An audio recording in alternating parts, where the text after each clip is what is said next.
Hello, everyone. Thank you for coming to my talk here at Link Kanban North America. My name is Narek Alaverdyan. I work for Hotels.com. And the reason I'm here today is to share some of the interesting progress that we made on the engineering side of Hotels.com and product development in general.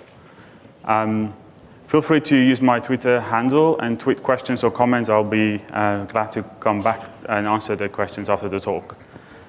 I assume a large majority of you know Hotels.com here. Show of hands. Used Hotels.com before? You might be familiar with the face of our North American campaign, Captain Obvious. If you're not familiar with Hotels.com, he'll point you to Hotels.com very conveniently. In terms of e-commerce companies, Hotels.com is relatively big. The reason I have the European Union flag back there has to do with the number of people that are there in the European Union. Any guesses? Number of people who live in the European Union?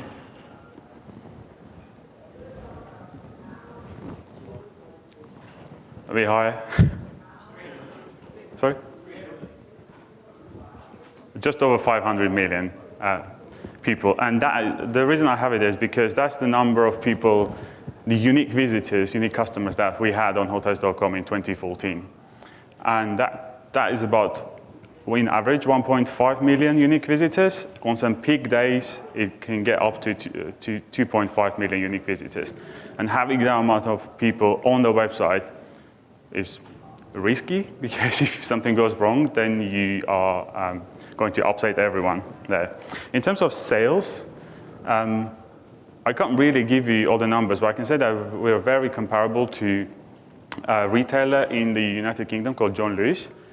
But they have 40 offline department stores and about 38,000 people working for them, and we have no offline stores and significantly less people, engineers and product developers working for us. And they only grow at 7% year on year. I think we grow about at least 4 or 5 times that in terms of the top line. So we are a multi-billion-dollar company. All these numbers, we can all throw all these numbers around, but what makes our employees proud is the number of people that we send on holidays. People go on holidays to see their family, on beach holidays, see relatives, couples go to honeymoons. People go to business trips, come here to present or attend at conferences, so that's some significant feedback. And we get that feedback when customers review the hotel, or but they also have an opportunity to provide the feedback to us directly on through different means. We have something called opinion labs on our website where they provide feedback, and sometimes that feedback is taken. Well, we try to, in most cases, to take that feedback to the engineers and everyone else who works on the website. And we have engineers based across these 4 locations, so London, Rome, Budapest, and Szeged. Budapest and Szeged are in Hungary, and they are with our offshore partner. But people who are based here in these 4 cities, they are responsible to build, maintain, and improve the product that we have. So I wanted to start the core of my talk giving you a bit of a preview of what you can expect in the next 25-30 minutes. I'll be talking about drastic change that we had to do in order to kickstart our continuous improvement. I'll be speaking about the IT versus product mindset and how that evolved at Hotels.com. If you're familiar with Marty Kagan's famous post about that, then that will help a lot. How we managed to achieve a faster feedback cycle through validated learning, and the road that took us there. I'll be talking about the fact, and this is the essence of my presentation, that a constant rebalancing of technology, process that governs the company, and people, the culture change is required in order for the continuous improvement to work. And probably the key reason I'm here is because we find patterns throughout our engineering and product development organization that continuous value delivery takes us to Kanban. Right, So travel industry is big. It's just over $1 trillion, and it's very competitive. Hotels.com is owned by Expedia Inc., the world's leading travel agent, online travel agent. And what is important for the company is to increase the market share. And we can only do this by doing two things, by doing the validated learning, failing fast and understanding what works for our customers, what doesn't, and having a faster time to market. I separated this out to two different things because I think they're two different things, and I'm going to be talking about that in a few slides. Yet, back in 2011, we found ourselves in a world where we had a massive platform, one massive monolithic application serving all our different web pages, and lots of manual effort in everywhere. Sounds familiar. We had about 4 releases a year, and for even the most simple feature and most simple A/B test to hit our production, it would take 14 weeks. And we'd have so many features in the same release that things would fail, and it would take us, we had to roll back the release. It would take us a few weeks to sort out the release, so it's extremely slow feedback cycle. The engineering teams had to go through the nightmare of merging the codes, multiple 10, 15 different teams working on the same code, on the same application, but different branches used to merge that, and it would take us up to 2 weeks. And even the most simple, it just continues going forward for no reason. And we had over 3,000 known production defects. Because it was so complex, nobody wanted to go through the hassle of prioritizing bugs or prioritizing defects for the teams to handle. And yes, back then, from 2009 or to 2010, we started using Scrum. All our teams operated in Scrum, all the ceremonies, but still the 2-week iterations were worthless because we could only release once a quarter, and our feedback cycle was about 14 weeks. That pretty much added no value. And every time we asked a developer to fix the defect or perhaps refactor, they would send this GIF around because there's no automated tests, and I don't blame anyone because that's what happened. So we had to take a drastic change. It just keeps going forward. We had to make a drastic change, and we went ahead and split our. Big monolithic application into multiple front-end apps. So we had something called Shopping app that serves the search results page on Hotels.com. We have a property details app that serves the hotel details page. This eliminated a full rollback, so the possibility of a rollback for the entire application. So if we found a certain priority 1 bug on our booking form, we didn't have to roll back the rest of the platform because of that. There were significant noticeable improvements with decentralized ownership. So every team owned a certain application and had the responsibility for developing that application, improving it, signing it off for it to hit the production. The big monolithic application we had used to take about 15 minutes to build on a developer's machine. The small one now, small ones for each team would be under 1 minute. So that's significant reduction of waste. And generally, it was a much better place to work at. So that was the investment in technology. And then the focus shifted towards the processes. As I mentioned, we had a quarterly release cycle.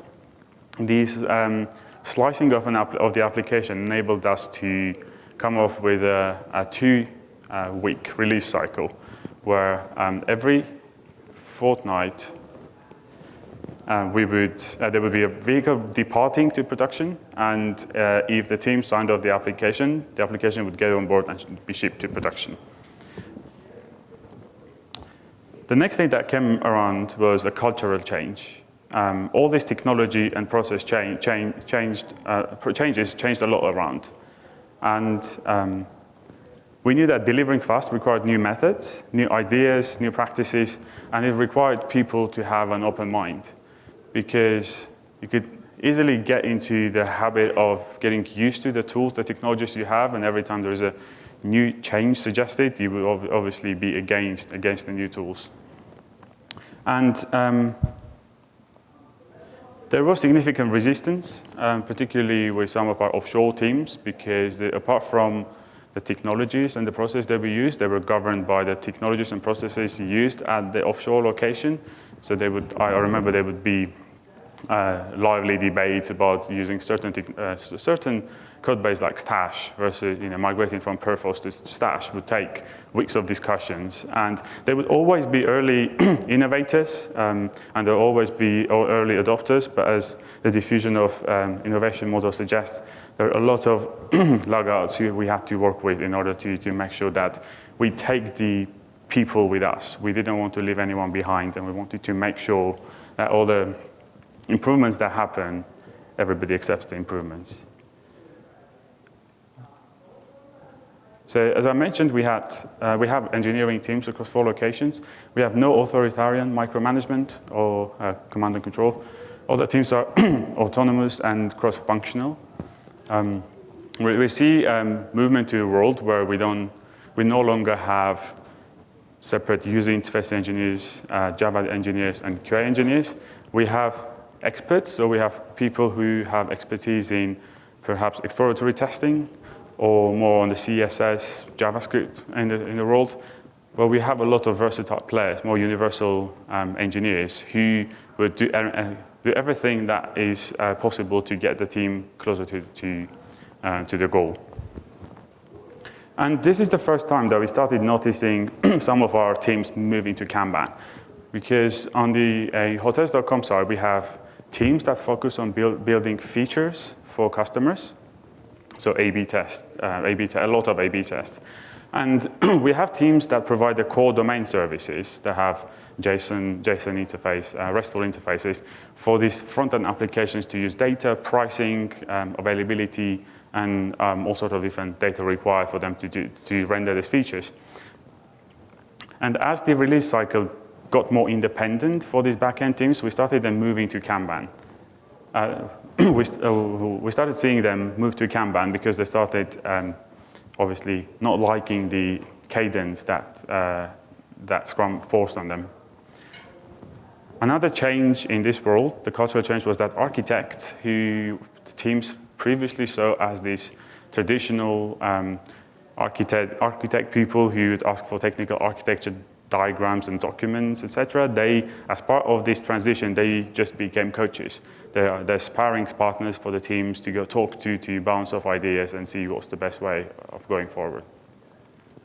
So some of the key improvements we saw was in terms of the application. We went within a few weeks from 3,000 production bugs to significantly under 300. This was because we could separate the bugs, divide the bugs per area, and every area, the engineering team and the product team from each area could sit down and prioritize the bugs and tackle them according to priority. We ran about 240 A/B or multivariant tests in 2013 alone. 22 major releases, 54. So overall, a lot better than 4 releases a year, out of which 2 or 3 could be rolled back. That's something that we saw in 2010. So what's next? This is still the world where we released once every 2 weeks. And the next thing that we started working on was, okay, so this is good. We can release every 2 weeks, but what would it take us to be able to release whenever we want to? So whenever the team is ready, on demand, let's do it. I think it required a significant cultural change. Back then, our cycle time, even though we released once every 2 weeks, the cycle time would be about 25 to 30 days, because sprint would finish, they would sign it off, but then there was a lot of activities after that. Tech ops by our central regression testing teams for that product to hit production. So you could say that we used to operate a bit like this, IT mindset. The staff existed to service the perceived technology needs of the business, and everybody would refer to the business, as Marty Kagan says in his blog post. And they didn't really have, the engineers didn't really have a lot of say in what they were building. They didn't even have a say in bug prioritization, etc. It all came from the business. And there was a bunch of managers who were just looking at things and trying to sort out what was going on. And the cultural shift that happened, it was towards this cross-functional collaboration, the problem solving. So the people who worked on technology were respected as the key contributors to the company, rather than being just service providers. Because in the hierarchy, in the HR hierarchy, there's no difference between individual contributors, whether they were on the engineering side, or the product development side, or marketing side. So what should there be just servicing? And the group of stakeholders for the team expanded from just being the product owner being the proxy to the customer, expanding to include creative designers, user interface designers, marketing, analytics, site optimization engineers, tech operations. So just gradually expanded, it became this cross-discipline test and learn culture. And there was a large emphasis on automation. The other wave of change that came with this was the DevOps culture. There's an increasingly higher importance for our teams to be able to as they move to our continuous deployment pipeline, to have a more focused, to have a lot more knowledge of how their applications and services behave in production. What happens if they release a particular version? Be able to use tools like App Dynamics to understand if suddenly the garbage collector in JVM started misbehaving and stuff like that. Previously, that's not the world that we could imagine would be. This very nice collaboration led to us coming up with our continuous delivery pipeline, which we called Chronos. We uses a lot of technologies that I'm sure a lot of you who work with continuous deployment are familiar with. Things like, well, our continuous our CI tool is Bamboo. We pretty much use all the Atlassian stack, but Chef, Docker, Ansible, we do a lot of automated acceptance testing, so our continuous deployment pipeline, security and performance testing. And this is the new world for us in terms of technology. And as part of this world, we see that shift from Scrum to Kanban. As teams migrate their applications and services to continuous delivery pipeline, they're free. They're free to release the items to production whenever they want. If in the old world, they would commit to a certain commitment in their sprint planning, next day they would finish story A, they'd have to wait for 2 weeks until they demo it, they sign off the sprint, and then they push it to production. In the new world, as I mentioned, in the old days, that would be 25 days of cycle time, at least. Nowadays, for the part of our platform that is on continuous deployment pipeline, if there is an idea by any one product, user interface engineers, they could just go sit down next to the developers, code that. Because we have a lot of automated acceptance testing now using Cucumber, et cetera, functional testing, we could just push that through our continuous deployment pipeline and to production.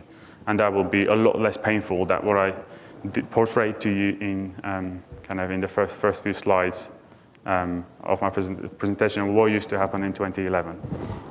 So we now move to this pull the story, analyze, develop, release, measure, and done.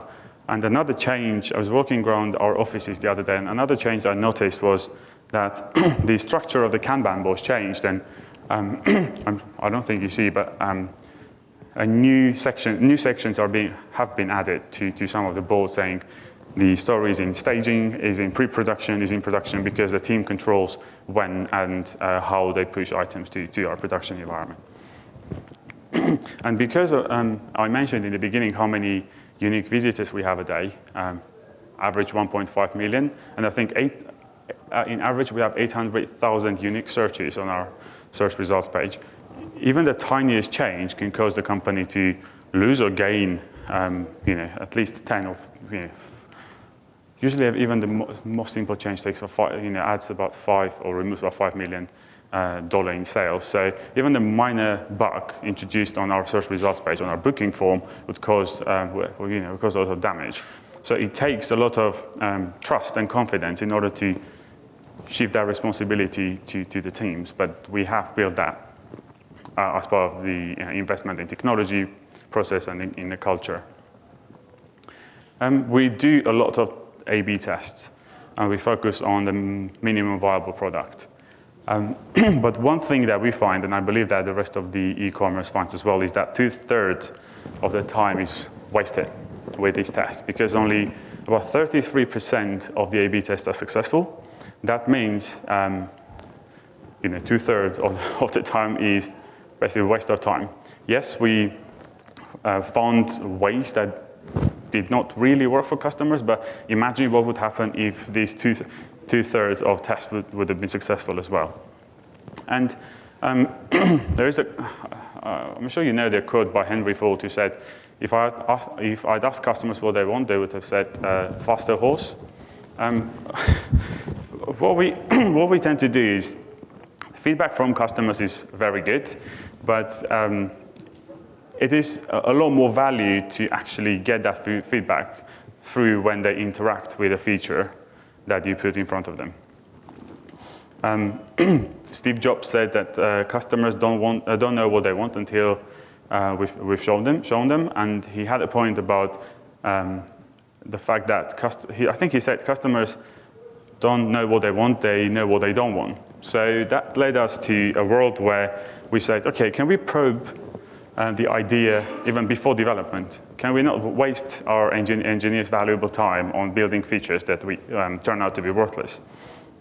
So I think I remember attending a Jez Humble talk 2 years ago in Malmo, and he said, stop assuming you already know what the client wants and discover it while building it together. So I think that's what we started doing. We use this certain technology that sits on top of, way above our web servers, or Apache, etc., and it allows us to modify the response before the response is sent back to the browser. So imagine that provides the capability of changing features for customers even without involving the engineering team. All you need is some CSS knowledge, JavaScript knowledge, and you could go into the tool and change and create features, fake features. A couple of years ago, I think, or 1.5 years ago, we built this feature where if you see a price for a hotel on our hotel details page, you can register your interest for us to watch the price. And every time there is a significant change, and there is a threshold, we'll send you an email and say the price went up or down. So this idea was around the company, and we said it would be quite a good feature to have for our customers, because a lot of people, shop around, they compare prices, and if we could notify them as soon as the price went down or went up, that could boost the conversion. Meetings with our engineers and architects, etc., and it turned out that we will need about 4 to 6 weeks, if not sprints, to develop this, because we had to create a batch job to listen, to get the interest, shop for the same interest every day, evaluate the prices against what the customers saw, and then trigger the emails. So we said, okay, what if this is a feature that customers do not like? Can we do something else? And we just went ahead and put that link over there. You could see the price watch just to the left of the Facebook like button. Put that link there, and once you hover the mouse over, it would say, sign up to receive notifications when the price changes. Nothing else, just that. And we just released that for, I think, 1 or 5% of our customers. And the amount of interaction, the amount of times the customers tried to interact with that showed us that that is a feature that the customers will like. Indeed, we went ahead, built the feature, and it turned out to be a quite significant uplift in sales for Hotels.com. So our product development team has taken the test and learn further ahead. A step further, where we have these events called testathons. So we have 24 to 48 hours. First, we have a session, maybe two hours, where everyone in the company is invited to come and brainstorm hypotheses or test ideas. You're just free to walk into the room and say, I think it would be good to change the color from red to brown on this page or on this link. They will take everything, all the ideas, they will prioritize that.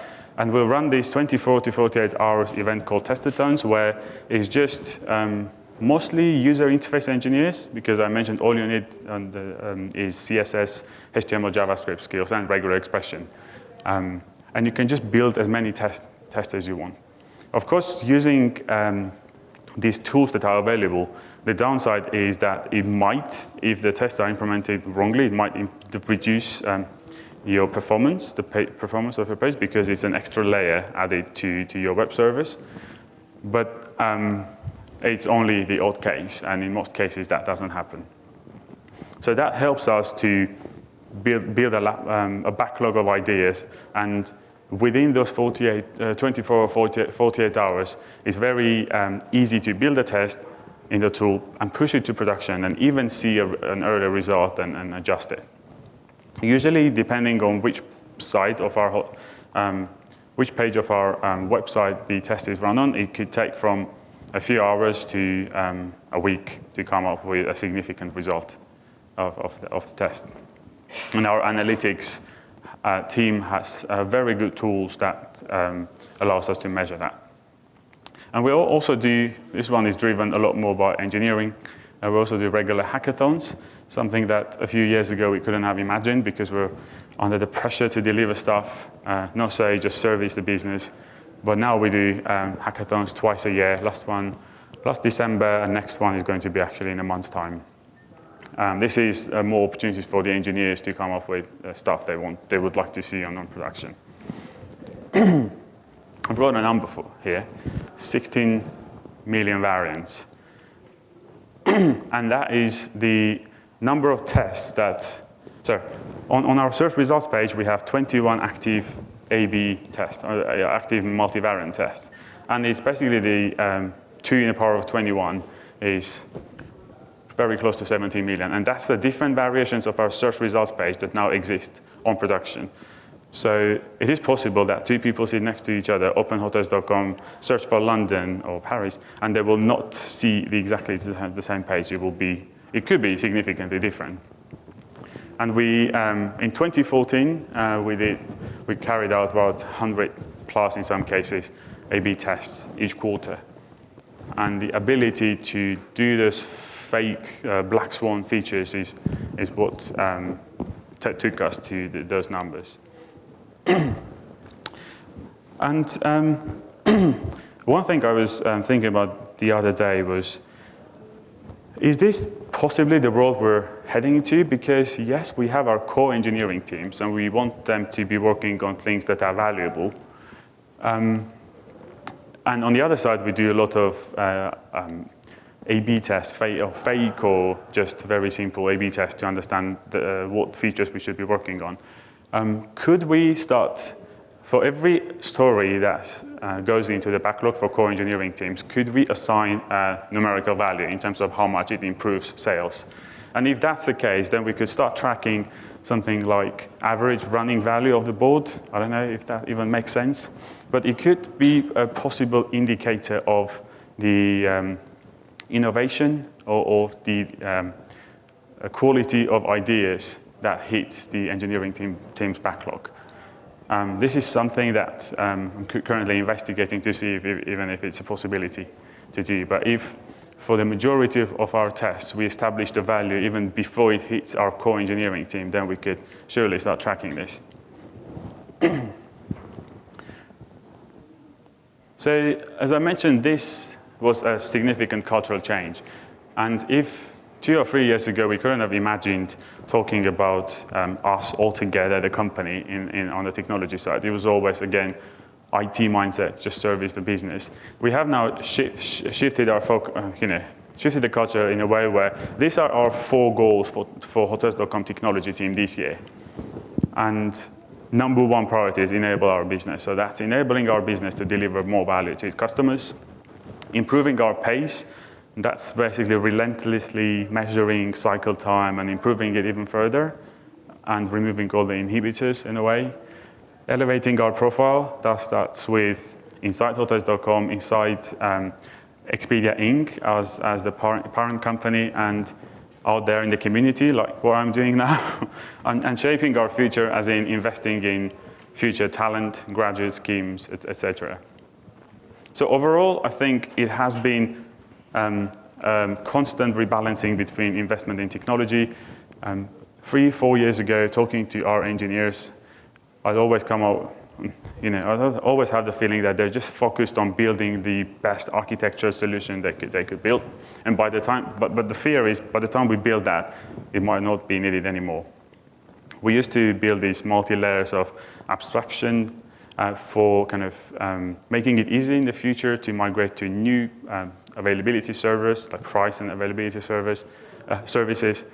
But the future is now, and we find that all this thinking and architectural design that went into the code 2 or 3 years ago are not needed anymore, because the protocols have changed. If we used to use XML-based protocols, now we use byte, protobufs, etc., and it doesn't work. So our thinking changed basically to MVPs, and all our engineering teams are focused on building MVPs first, just to make sure we don't generate unnecessary waste.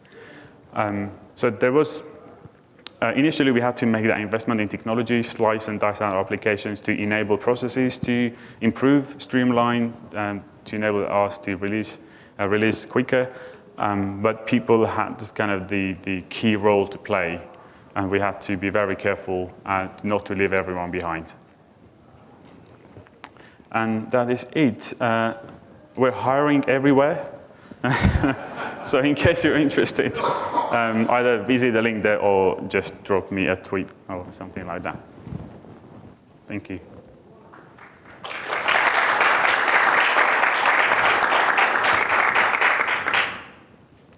I forgot to mention my biggest problem. In the new world of Kanban, where people move from Scrum to Kanban, I don't know how to, whether we should rename the Scrum Masters, or has anyone thought about that? Okay. Thank you. Any questions? I think that Mike is coming. Sure. With the A/B testing you talked about, as far as the obvious ones, where people are clicking on the links, in mass, those ones you're going to move forward with. Are there other ones where you're not sure, like, okay, you're getting some interaction? How else do you use that apart from, okay, this one's really a good feature? I think there's a lot of work that goes into this from our business intelligence and analytics teams. They look at not only, obviously because we're present on different devices, different regions of the world, some A/B tests we find that are very successful in North America. They don't work in Europe.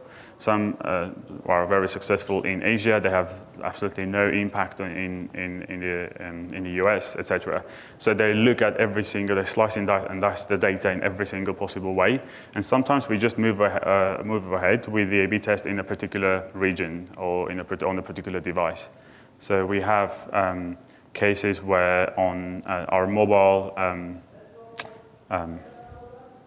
our search results page was a certain feature was very successful on our mobile search results page on an iPhone device, but nowhere else. So we had to just go ahead with that.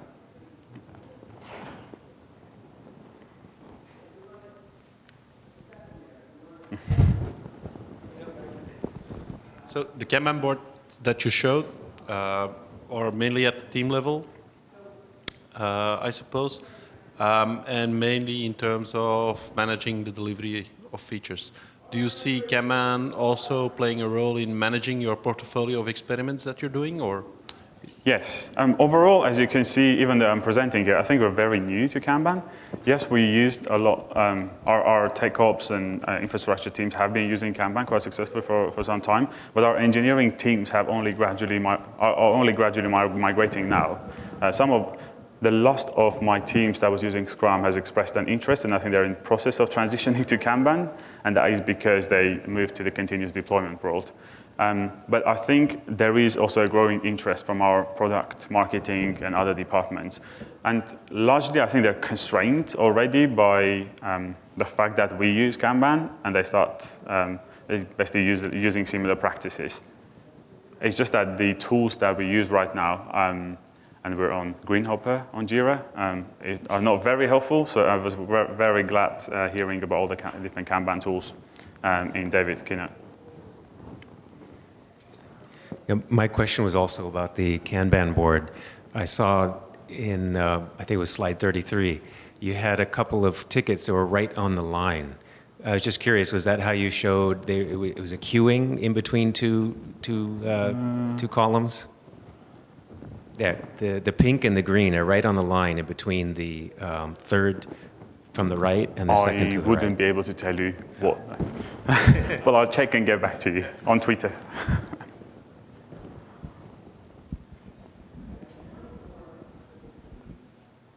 I was interested in your idea of making the architects coaches. So how did they take to that, and what was the outcome?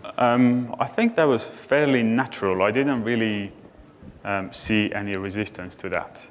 I think the significant shift was, as I mentioned, from just building architecturally sound software to building MVPs. And there was a large focus on quality, but what people, in a lot of cases, mistake quality with is over-engineering. And that has been a problem with us for many years. Even, you could still find code in the code base that is significantly over-engineered.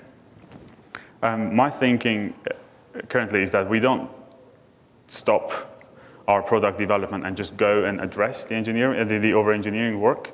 We address it through organic development. So if we have to develop a certain feature that touches a certain component that is over-engineered, then we will refactor or make it simple as part of that. And that is the thinking the architects have embraced, and they understand that, and they don't. I believe that they have no issues with that.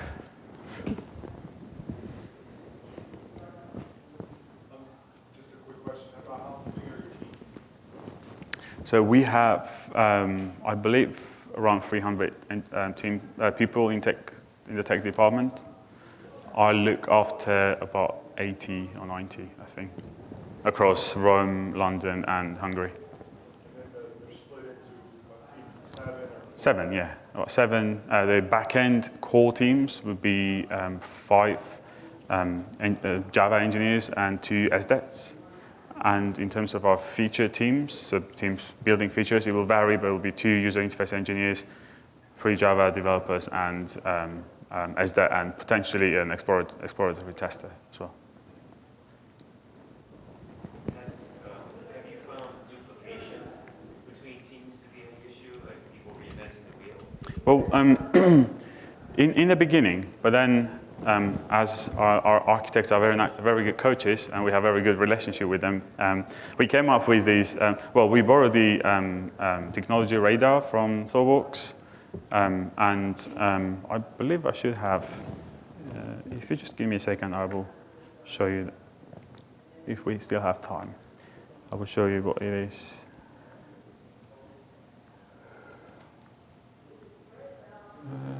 Yes.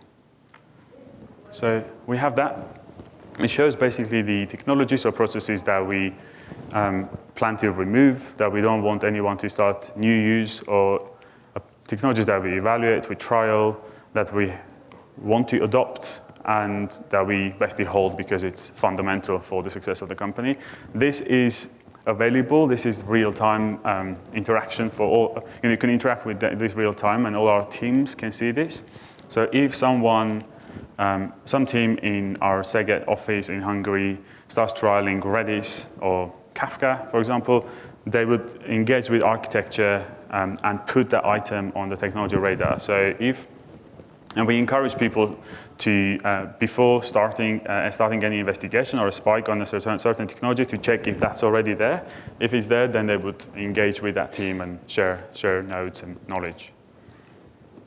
You could find SQL servers probably on plan removal there, and Cassandra on the other side on hold. Can you tell us a little bit about the process that you went through to go from 3,000 to 300 defects? The round bugs. Sorry, I didn't get the question. Just to give us a little bit of the insight as far as how you made it to bring all the defects down from 3,000 to 300, I think. As I mentioned, it was all this monolithic application, and the nice little GIF illustrated there how every time engineers wanted to fix bug, something else in a completely different area would break. That was the fundamental issue that didn't allow us to reduce that number in the first place. Once we sliced the application and we could just kind of, and it was guaranteed that if you are fixing a bug on our home page, then you wouldn't be breaking our checkout page. Then it made it a lot more easier for product and engineering to sit down, prioritize bugs, and attack it more aggressively. That's, I think, the key thing that led us to reduce the number of defects. Did you set some time aside to just go ahead and fix them all, or was it something, once again, organically as you were developing features on those particular pages? I think two things. One, as part of, so every team that owned a certain web page or area of our website, they were responsible for slicing out, carving out their application from this monolithic application. And as part of that, a lot of the bugs got fixed as part of that exercise already. And then we just had about 20% of their capacity, I believe, on bugs.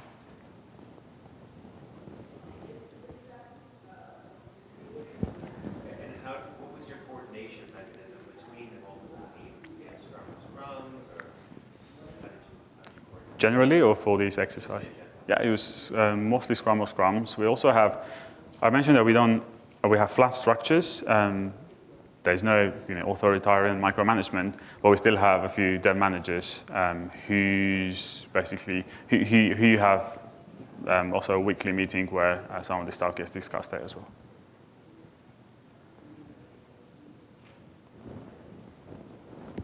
Okay, thank you very much for the questions.